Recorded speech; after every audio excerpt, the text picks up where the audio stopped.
For as long as anyone could remember, Olinda's family had the sweetest songs of all the birds.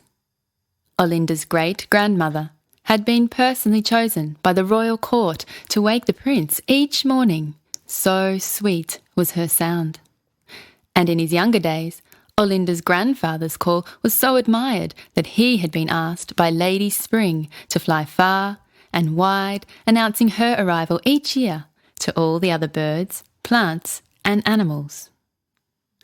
And Olinda's mother, father and 3 brothers and sisters were known throughout the whole forest for their wonderful harmonies and blissful melodies that kept any listener, bird, animal, plant, why, even at times human beings, entertained for hours.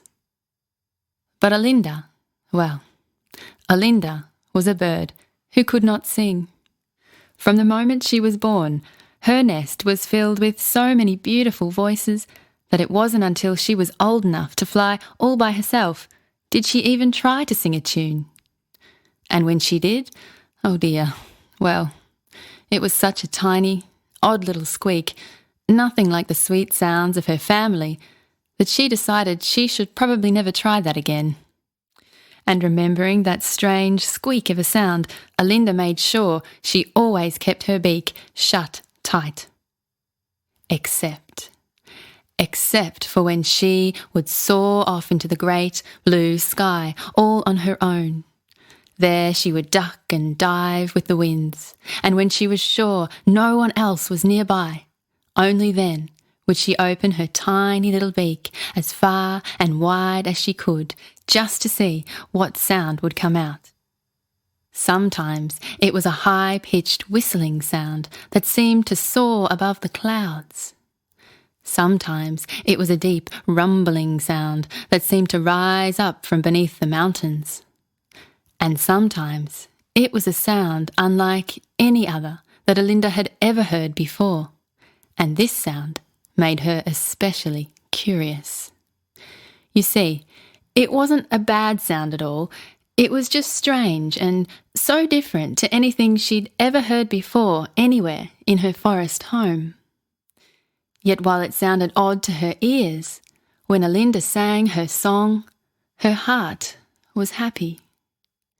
So Olinda spent every moment she could exploring this new sound coming from her body, until one day, when she was so completely lost in her song, she forgot to check if anyone else was listening. Her sister had come looking for her and heard the most unusual song long before she spotted Olinda. When she realised the sound was coming from her own sister, she burst out laughing. "Olinda, what on earth is that?" she cried between giggles that were fast becoming hysterics. Olinda's beak snapped shut tight, and her feathery face flushed hot crimson red as she dashed away to find somewhere to hide. For a long time after that, Olinda didn't practice her song, and soon, after an even longer time, she forgot about it completely. One day, a special messenger arrived at the nest of Olinda's family. He had an invitation for this most famous and loved family to perform their sweet harmonies at the upcoming spring ball. Well, for the next week the nest was full of great excitement and preparation. Plans were made and costumes were sewed amidst the steady hum of singing practice. Each of the brothers and sisters and mother and father knew their part well, and Olinda knew that so long as she smiled and stayed silent, she would be allowed to come. When the big day finally arrived, the family flew off together to the royal nest, a huge collection of delicate twigs and soft leaves woven together beautifully with golden thread. Here they were greeted most formally and seated at a finely set dining table as the guests of honour. And when the time came to sing, Olinda stood up with her brothers and sisters, her mother and father, and smiled with her beak clamped firmly shut, while her family serenaded the guests most sweetly.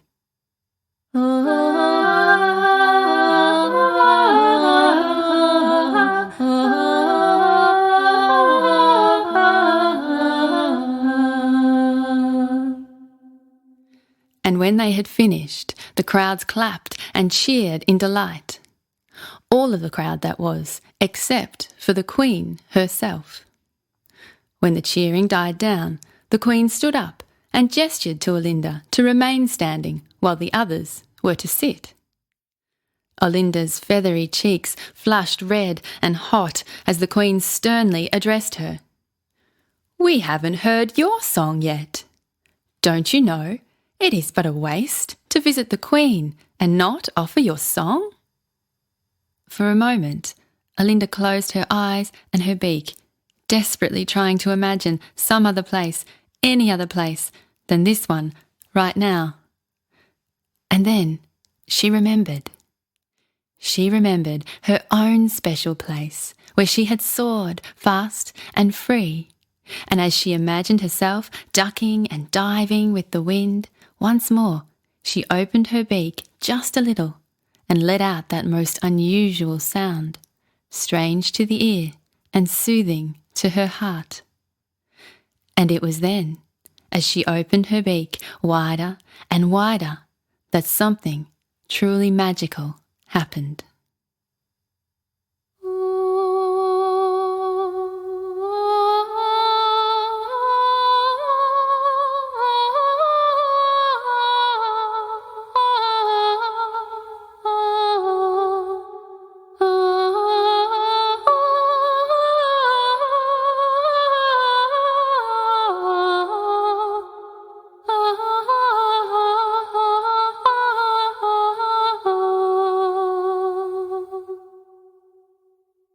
Every bird in the court that day later told their own version of events.